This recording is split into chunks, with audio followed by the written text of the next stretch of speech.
The sun was shining brightly on the beautiful coastal town of Costa Verde, known for its breathtaking beaches and luxurious resorts. It was the perfect backdrop for what many believed to be the perfect wedding.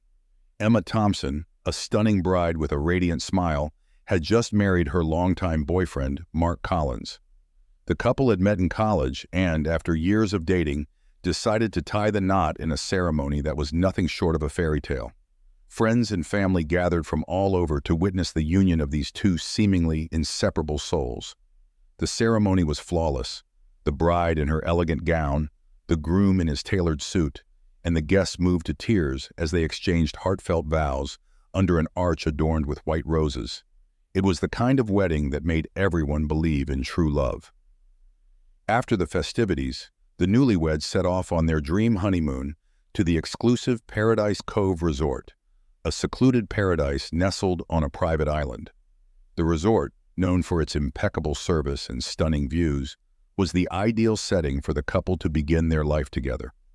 They checked into a lavish suite with a panoramic view of the ocean, promising each other that this was just the beginning of a lifetime of happiness. For the first few days, everything seemed perfect. The couple was seen lounging by the pool, enjoying romantic dinners on the beach, and taking long walks under the moonlight. But beneath the surface of this idyllic honeymoon, a dark secret was lurking. Friends back home noticed that Emma had been unusually quiet on social media. No posts, no updates, just a deafening silence. It was as if something was off, but no one could have predicted the horrific events that were about to unfold. On the fifth day of their stay, everything changed. That morning, the resort's housekeeping staff arrived to clean the couple's suite. As they approached the room, they noticed that the "Do Not Disturb" sign was still hanging on the door. Respecting the guests' privacy, they decided to skip the room and come back later. But when they returned in the afternoon, the sign was still there. Concerned, the staff knocked on the door. There was no response. After several attempts to make contact, the staff, growing increasingly worried, decided to use their emergency key to enter the room. What they found inside was beyond anything they had ever experienced. The room was in complete disarray.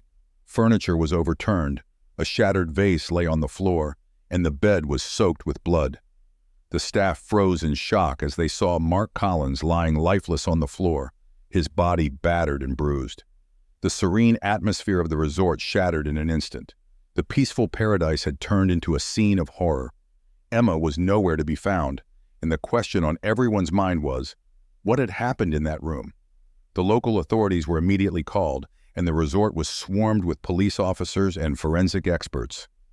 The once celebratory mood of the honeymoon destination was now filled with fear and confusion. The investigation kicked off with a sense of urgency.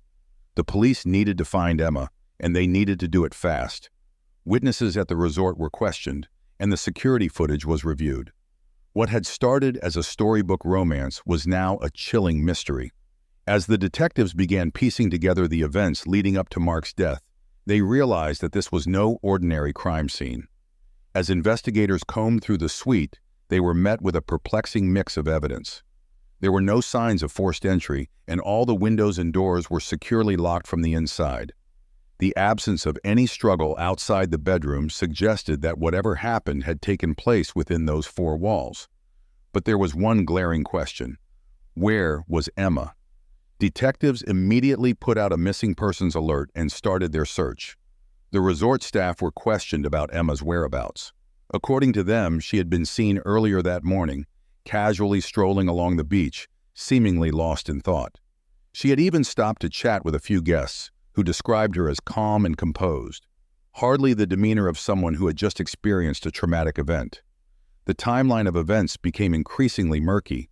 How could Emma appear so normal just hours before her husband was found dead? As detectives dug deeper, they discovered that Emma hadn't just been avoiding social media. She had also been avoiding contact with her family. No phone calls, no texts, nothing since the day they arrived at the resort. It was as if she had vanished into thin air. The plot thickened when they found a hastily packed suitcase in the closet of the suite. It was clear that someone had planned to leave in a hurry. Clothes were shoved inside, toiletries scattered around, and Emma's passport was missing. A quick check with the resort's front desk confirmed that no one matching Emma's description had checked out, and no boats had left the island since the morning of the incident. As investigators expanded their search to the surrounding areas, they interviewed guests and staff who might have seen or heard anything unusual. One guest recalled seeing Emma arguing with a man near the beach the previous evening, but couldn't identify who it was. Another reported hearing muffled shouting coming from the couple's suite late at night, followed by what sounded like something heavy falling to the ground. But without any concrete evidence, these were just fragmented pieces of a larger, more sinister puzzle. The search continued, and with every hour that passed, the sense of urgency grew. Detectives were now considering the possibility that Emma might be in danger herself. Was she fleeing for her life, or was she hiding something much darker? As they reviewed the resort's security footage more closely, they made a startling discovery. At 3:15 a.m. on the night of Mark's death, a figure resembling Emma was seen slipping out of the suite and disappearing into the shadows. She was dressed in dark clothes, her hair covered by a scarf, and she moved with a purpose that seemed eerily deliberate. The footage didn't capture where she went, but it was enough to suggest that Emma wasn't a victim, at least not in the traditional sense. As the detectives scrambled to track her down, they started uncovering details about the couple's relationship that painted a much more complicated picture. It turned out that the fairy tale wedding had been anything but. Friends disclosed that Emma had been acting strangely in the weeks leading up to the wedding, withdrawn, anxious, and evasive. Rumors of arguments and cold feet circulated among the guests, but no one had taken them seriously at the time. What had driven Emma to this point? And why had she decided to disappear in the dead of night? The more they investigated, the more it became clear that there were layers to this story that no one had seen coming. As the search for Emma intensified, the investigation took a dark and unexpected turn, revealing secrets that neither the groom's nor the bride's families could have ever imagined. The serene facade of Emma and Mark's relationship was crumbling, revealing the underlying turmoil that had been carefully hidden from the public eye. Detectives delved into their backgrounds, hoping to find clues that could shed light on the mysterious events. What they uncovered was a tangled web of deceit, betrayal, and simmering resentment. Mark Collins was not just a loving husband, he was also a wealthy entrepreneur with a thriving business empire. His success had brought him considerable wealth, but it had also attracted its share of enemies. As detectives traced his financial dealings, they found evidence of a brewing conflict between Mark and a former business partner, Greg Sullivan. The two had a falling out over a failed investment, and Greg had allegedly threatened Mark, blaming him for his financial ruin. But could this grudge have led to something as drastic as murder? On the other side, Emma's past was equally complicated. Friends revealed that she had a troubled history of tumultuous relationships, often marked by jealousy and possessiveness. Her previous engagement had ended abruptly when she discovered her fiancé had been unfaithful. Emma had reportedly been devastated, and some suggested that she never fully recovered from that betrayal. Was her marriage to Mark simply a rebound, or was there something more sinister brewing beneath her seemingly perfect exterior? The most shocking revelation came from one of Emma's close friends, who reluctantly admitted that Emma had confided in her about Mark's infidelity just weeks before the wedding. According to the friend, Emma had been devastated to learn that Mark had been seeing another woman, a former colleague named Laura. Emma had been torn. Canceling the wedding would have been a public humiliation, but going through with it meant marrying a man she no longer trusted. This new information turned the investigation on its head. If Emma had known about the affair, it provided a potential motive for her actions. Detectives now had to consider the possibility that Emma had planned this all along. But how? And why choose their honeymoon, of all places, to exact her revenge? The investigation was further complicated when they discovered that Mark had changed his will just days before the wedding, leaving a substantial amount to Emma in the event of his death. The timing seemed suspicious, especially given the newly uncovered details about their strained relationship. Was Emma's disappearance a desperate attempt to escape justice, or was she running from something or someone far more dangerous? As the pieces of the puzzle began to fall into place, detectives knew they were on the brink of a major breakthrough. The focus of the investigation now shifted to tracking down Laura, the other woman in Mark's life. If anyone could shed light on Mark's last days and his state of mind leading up to the honeymoon, it would be her. But finding Laura proved to be more difficult than they had anticipated. She had left her job unexpectedly and had not been in contact with any of her friends or colleagues since the wedding. It seemed that everyone connected to the couple was hiding something. The detectives were now racing against time to find the missing pieces before Emma slipped away for good. The hunt for Emma intensified as law enforcement agencies across the region were alerted to her disappearance. Local police, along with detectives from the mainland, scoured every corner of the island. Every port, airport, and border checkpoint was put on high alert. The once picturesque honeymoon destination had now turned into a high-stakes crime scene. As days passed with no sign of Emma, frustration grew among the investigative team. The media caught wind of the story, turning it into a nationwide sensation. Bride-on-the-run headlines dominated the news, and public interest skyrocketed. Speculations ran wild. Had she fled out of guilt, or was she a victim in this twisted tale? Pressure mounted on the detectives to solve the case. They doubled down on their efforts, re-interviewing witnesses and scouring through hours of surveillance footage. Every lead, no matter how small, was followed up on. Then, a breakthrough came. A local fisherman reported seeing a woman matching Emma's description boarding a small private boat the night of the murder.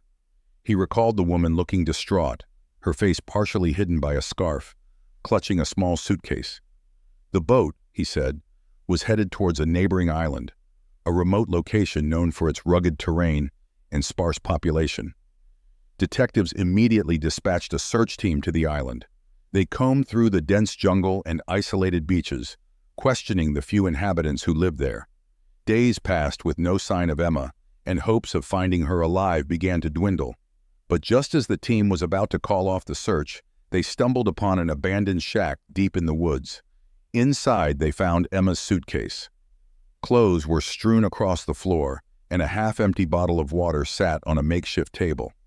It was clear that she had been there, but there was no sign of where she had gone. Panic set in among the detectives. Had she met with foul play, or was she still out there, hiding in the wilderness? The discovery of the shack only deepened the mystery. Investigators found Emma's phone discarded in the bushes nearby. It had been wiped clean of any data, but a few fragments of deleted messages remained. Forensic experts managed to recover some of the texts, and what they found was chilling. Emma had been communicating with an unknown number, someone who seemed to be helping her. The messages hinted at a plan, a meticulously detailed escape route, and a promise to end it all. But who was this mysterious person, and what role did they play in the events that unfolded on that fateful night? The focus of the investigation now shifted to uncovering the identity of Emma's accomplice. Was this person aiding her out of love, loyalty, or fear? And most importantly, where were they now? With the net closing in, the detectives knew they were running out of time. They had to find Emma before she disappeared for good. Or worse, before she became another victim in this deadly game. As detectives scrambled to trace the unknown number from Emma's phone, they received another crucial piece of information. A local informant, known for his connections in the underworld, came forward with a lead. He claimed to have seen Emma with a man named Victor Ramirez, a notorious figure with a history of involvement in illegal activities, ranging from smuggling to forgery. Victor was known for his ability to disappear without a trace and for helping others do the same, for the right price. Victor was no stranger to the authorities. He had been on their radar for years, but his elusive nature and lack of concrete evidence had kept him out of prison. If he was indeed Emma's accomplice, it explained how she had managed to evade capture for so long. The detectives now had a name and a face to go with the mysterious texts on Emma's phone, but finding Victor would be no easy task. They intensified their search, monitoring known associates of Victor and tapping into his communication networks. After days of painstaking surveillance, they got a break. A reliable source tipped them off that Victor had been seen at a remote safe house on the outskirts of the city. This was their chance. A raid was quickly organized, and a team of officers stormed the location. Inside, they found Victor, along with Emma, who was alive but clearly distressed. She was immediately taken into custody, while Victor was arrested on charges of aiding and abetting a fugitive. The tension in the air was palpable as Emma, her eyes red and swollen from crying, faced the detectives.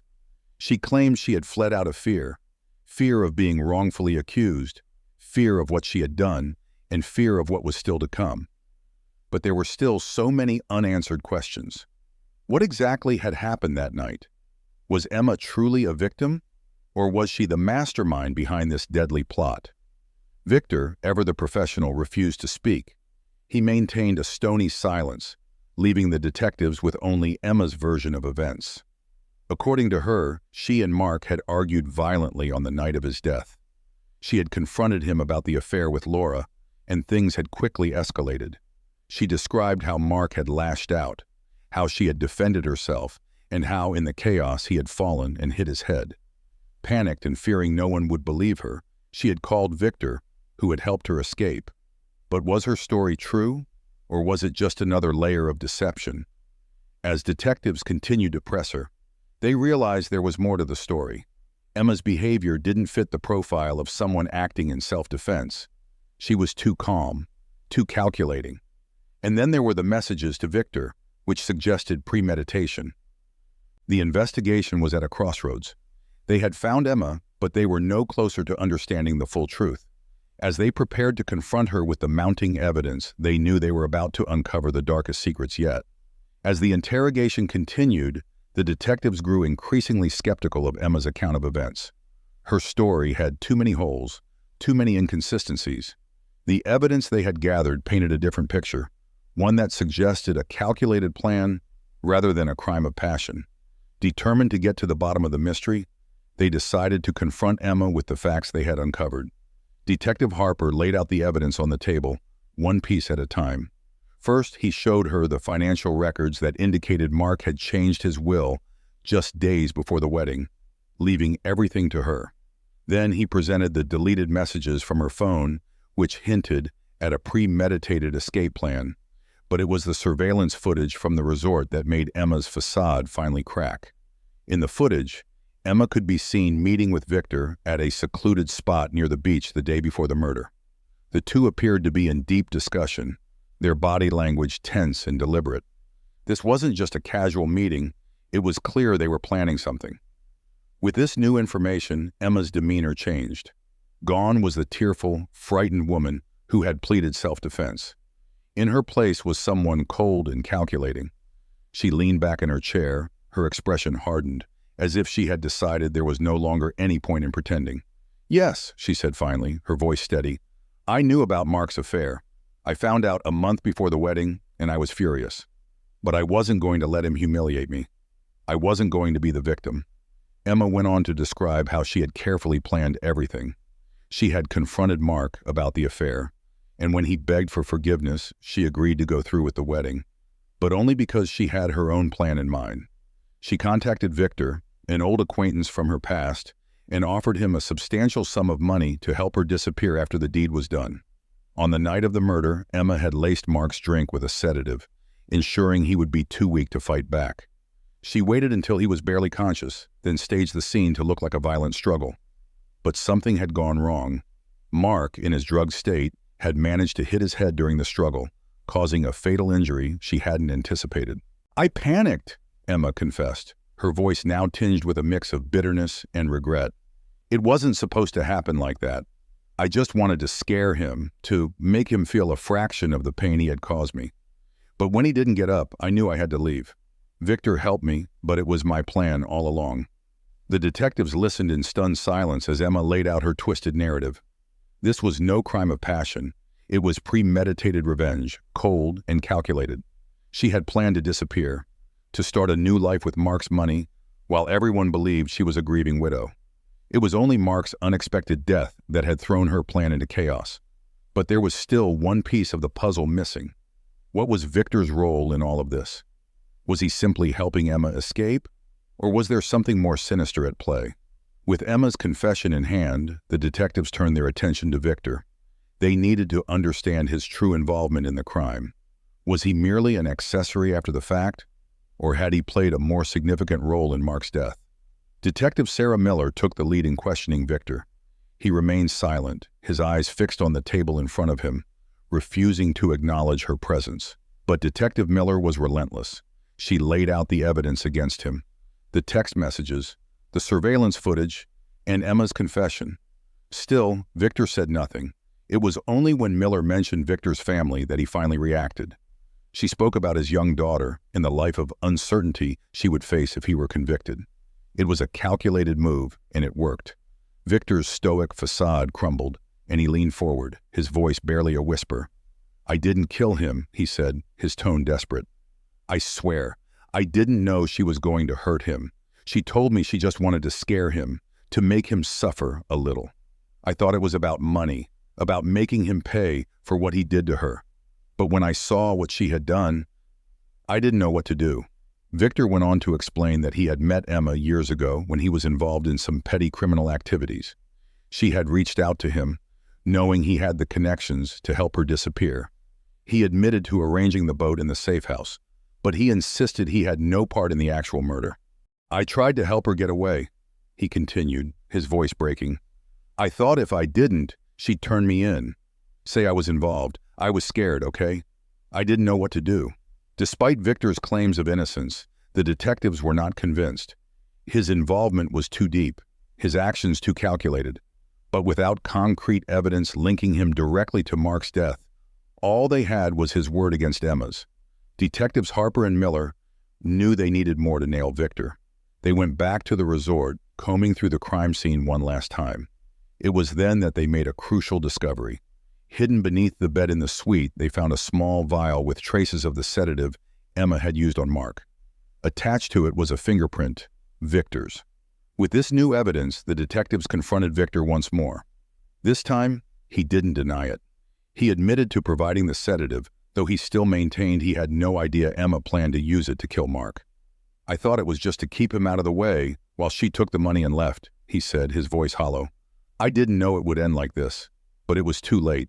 His admission, combined with the physical evidence, was enough to charge him as an accessory to murder. Victor had helped Emma execute her plan, even if he hadn't pulled the trigger, so to speak.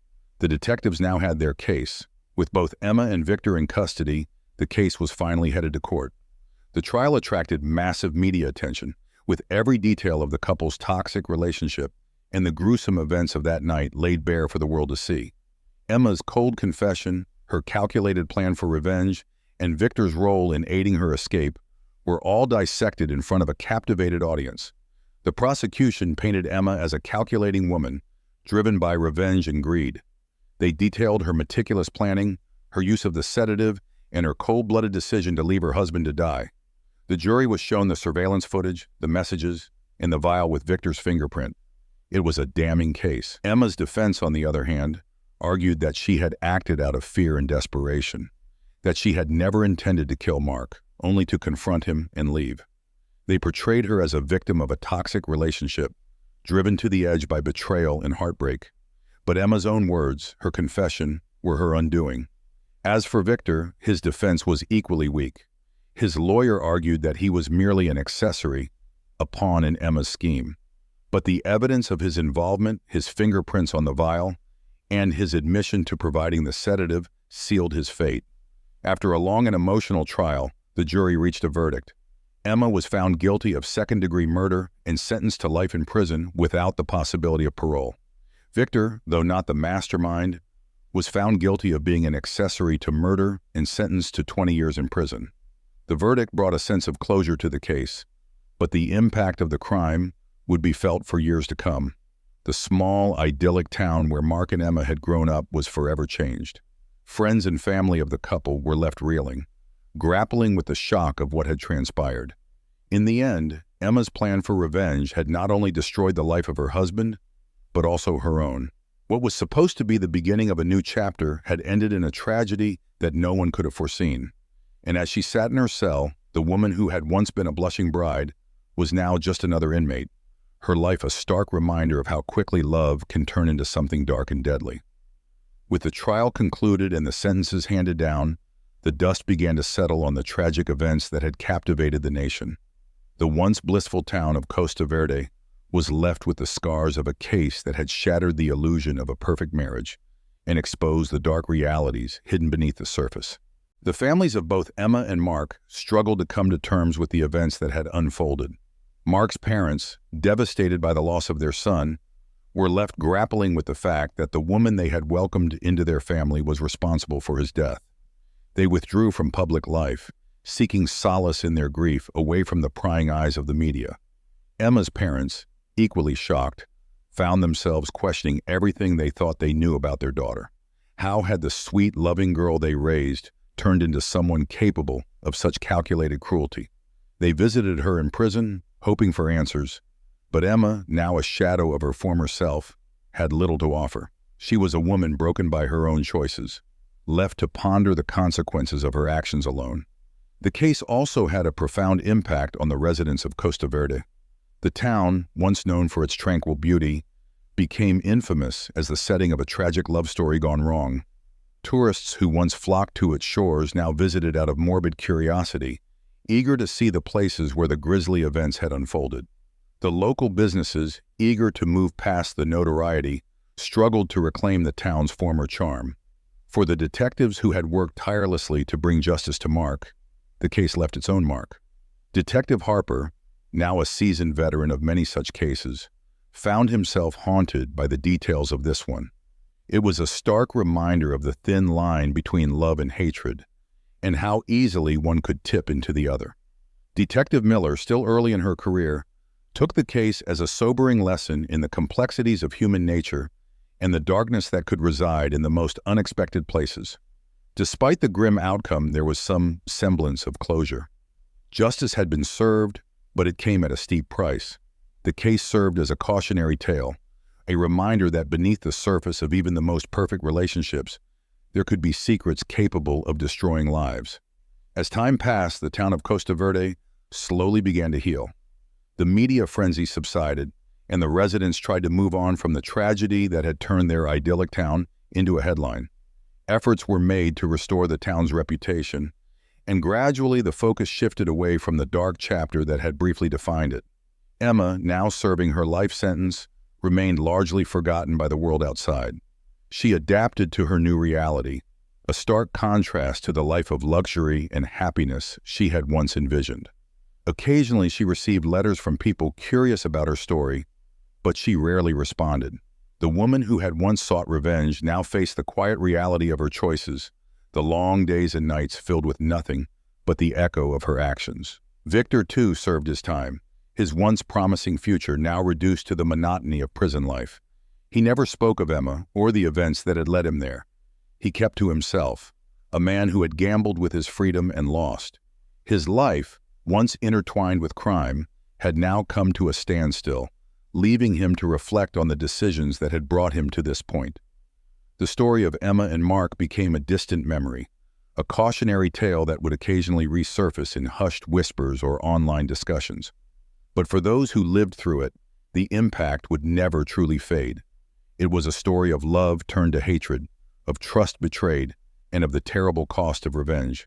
And as Costa Verde moved forward, it did so with the knowledge that even in the most beautiful places, darkness could still find a way to seep in.